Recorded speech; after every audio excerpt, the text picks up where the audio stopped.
Not too long ago, a friend set me up with a blind date. A handsome guy, but he probably spent more time on his hair than I did. He seemed pleasant enough, so I introduced myself and sat down next to him. He laughed and shook his head. "I pictured you differently," he admitted. "I mean, you're beautiful, but I thought you'd be—" "Strawberry blonde," I interrupted. "A bit shorter, freckled, with deep dimpled cheeks." He stopped laughing, but kept a frozen smile. He didn't know what to say. I just stared at him. I knew this was going to happen, so why did I ever think this time would be different? "Was that it?" I pushed. "Was that what you pictured?" I didn't even notice that I'd raised my voice. The date was already over, as I started screaming at him. "Was that what you goddamn pictured?" I had already screwed up. At that point, all I could do was lean into it. Let me explain. This has been the story of my life. People remember me wrong. They picture me wrong. Even my own parents could swear that I used to be strawberry blonde as a kid. There isn't a single picture of me with that hair colour. I don't have freckles or deep dimples that make my cheeks puff up. I'm tall, with ink black hair. I got my Mediterranean features from my Italian mum, and that doesn't allow for a lot of cutesy freckles. Still, every person I've met remembers me that way. Sometimes, when we haven't met for a while, they barely recognise me. One of the most common questions I get is whether or not I've done something with my hair. It is really frustrating whenever I have to show my ID, as people just seem hesitant to accept the way I look to be the real me. And yes, I've tried leaning into it, changing my hair colour, even putting on freckles with a makeup pen. It doesn't help. It still just looks kind of off. The weird thing is, sometimes I even trick myself. Some mornings I don't recognise my own mirror image. For a split second, like a bump in the night, and staring at a stranger. I've talked to a therapist about possibly having some sort of depersonalization disorder, but that just isn't it. The problem isn't just me not recognising myself. It is no one else recognising me either. This is why I've come to an uncomfortable conclusion. Maybe I was just supposed to be someone else. This has been my reality for as long as I can remember. Every date, every party, every picture day at school, every single time someone asks me what I've done with my hair or that they like my new makeup. All these little hints and pokes. It adds up over time. Maybe you can see why I'm a bit sensitive and might lash out at, say, a blind date. But something strange happened that one night. As I stormed off, I took a long walk by the downtown park area. There were a lot of people out and about, and I was all up in my head about overreacting. I thought about ways I could have handled it differently, or that I just had to, I don't know, just start taking some kind of medication. Any kind. Whatever kind stops this. That's when I first noticed Daniel. It was this strange feeling. He was standing outside of a taco truck, talking to a group of friends. He didn't seem to stand out in any particular way, but I couldn't take my eyes off him. He had this strawberry blonde hair, pale skin and freckles, deep dimples that made his cheeks look bigger. He was shorter than his friends, and he just radiated this joy. I can't explain it. It feels like I could probably draw it as a picture, but I can't explain it with words. I had to talk to him. I walked up to him, past his friends, and tapped him on his shoulder. As he turned around, my mind cramped. He wasn't strawberry blonde, freckled, dimpled, or pale. He was Korean, sort of lumpy looking, and in complete shock. So were his friends. Still, he looked at me like he recognised me. There was something there, and neither of us could say what it was. We both laughed. "How did you?" We said it at the same time, mirroring each other's expressions. We both laughed again. "Did you see?" Again, at the same time. His friends were laughing now as well. "Jinx!" they yelled at us. Jinx! Jinx! I had a long conversation with Daniel that night, and we got to know each other.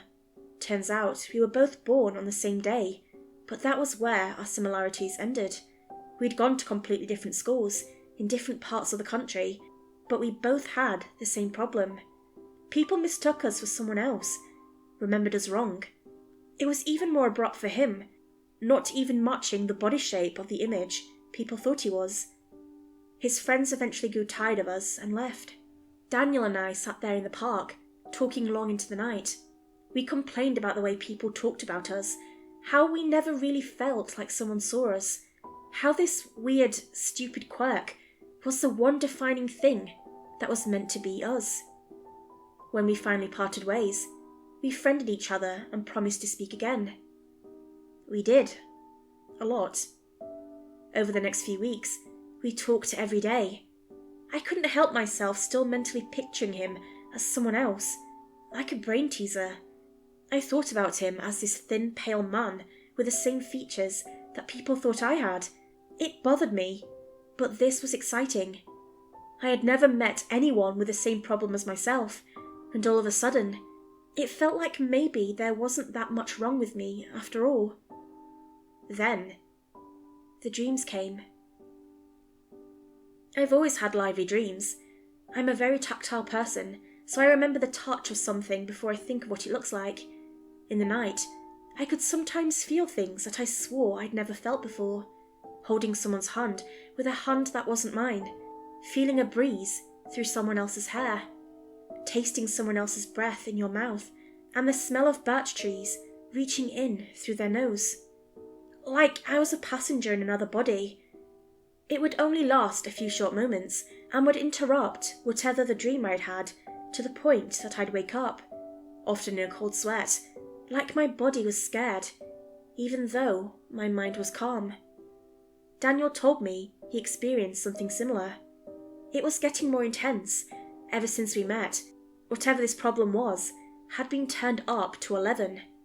We decided to meet and talk about it, for real.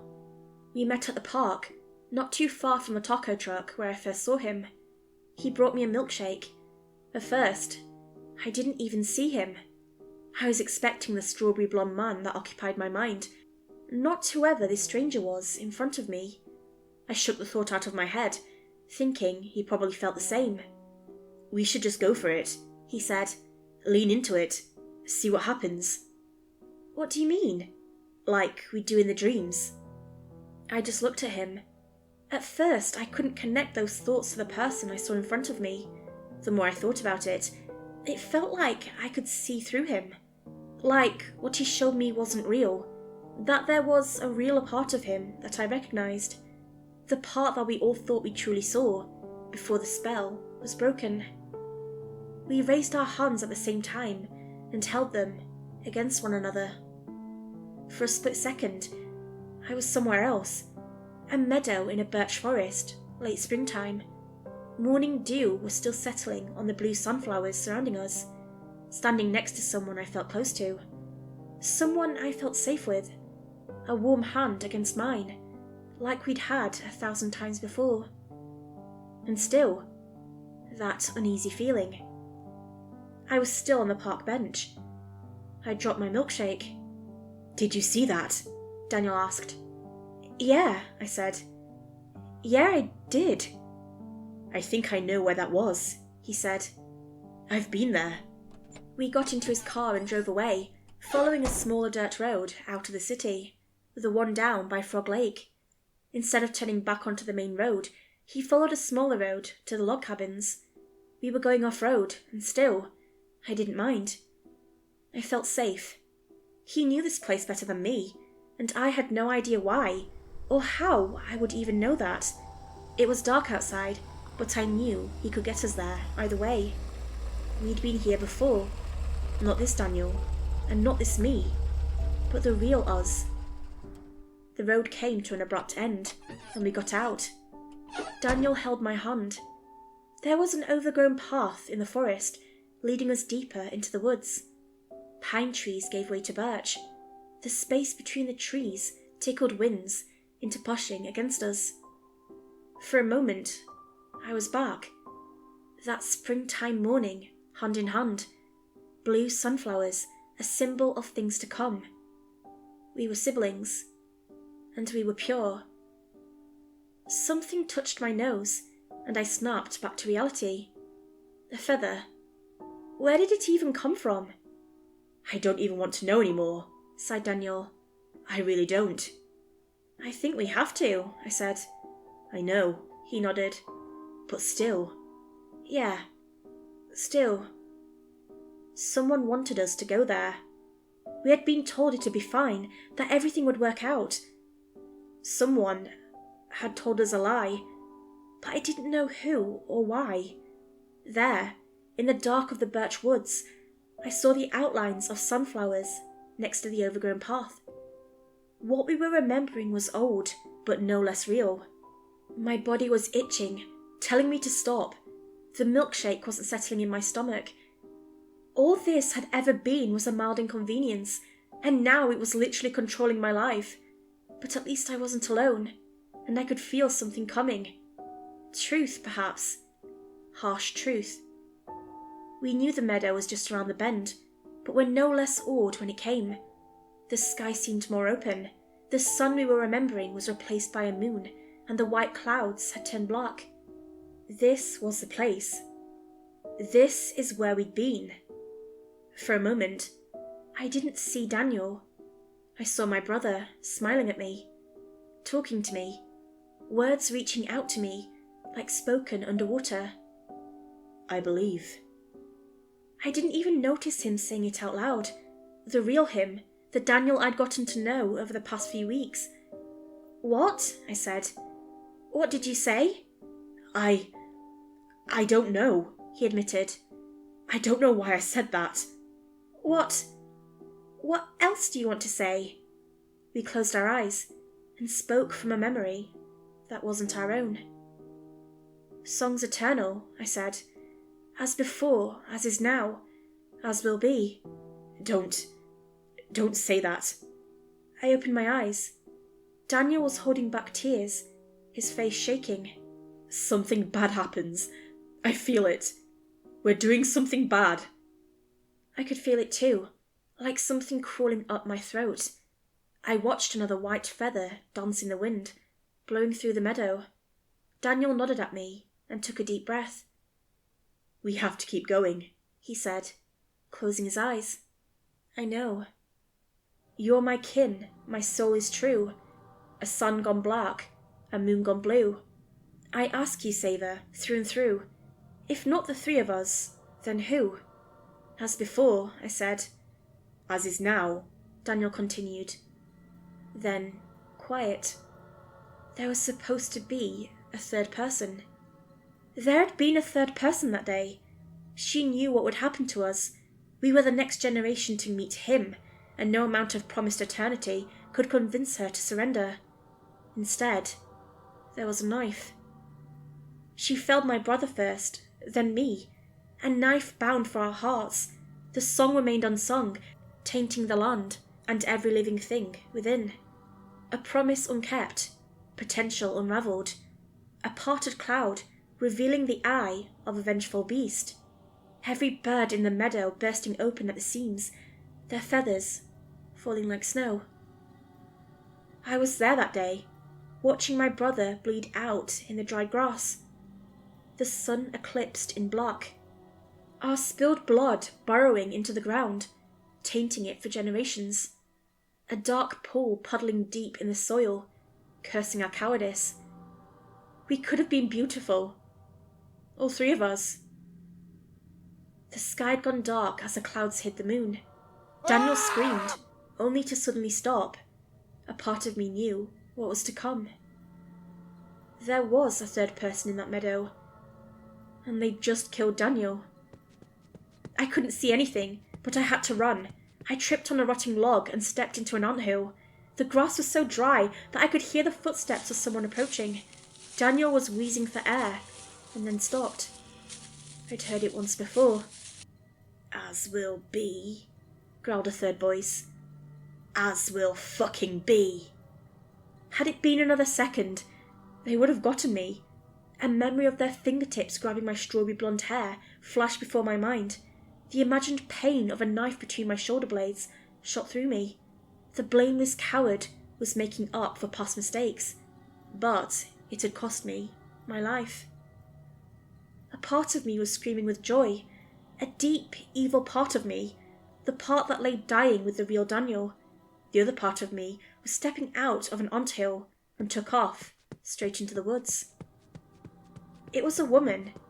She wasn't alone. Footsteps in the dark, joyous screams. People running, stumbling, falling and crying in the dark. A dozen of them at least. Some came close enough for me to hear their breaths, but it was pitch black. I figured they'd hear me if I kept running, so instead, I laid down. I hid next to a large rock. As the minutes passed, I heard them sweep the area, mistaking each other for me. Someone screamed in pain, another screamed in joy. Someone was silenced by a crunching sound as teeth sunk into flesh. Madmen in the dark, whooping and shouting, begging for my death, for their release, asking me to give up and die. I covered my ears and prayed for dawn. My pulse raced so fast I could barely hear the individual beats anymore. I held my breath until I almost passed out. It felt like an eternity, but my panicked lizard mind refused to let me out of the moment. I couldn't even count the seconds. I just waited, moment by moment, for the nightmare to end. In an instant, or an eternity, came dawn. It worked. I don't know how, but it did. I had twisted my ankle without even noticing, and come the dawn, I could barely walk. There was still morning dew in the air, and a couple of blue sunflowers looked my way. I found no trace of Daniel's body, and when I called the police, there wasn't much they could do. They asked me many questions about this supposed third person, and there was plenty of physical evidence for a group of people in the area, but nothing definite.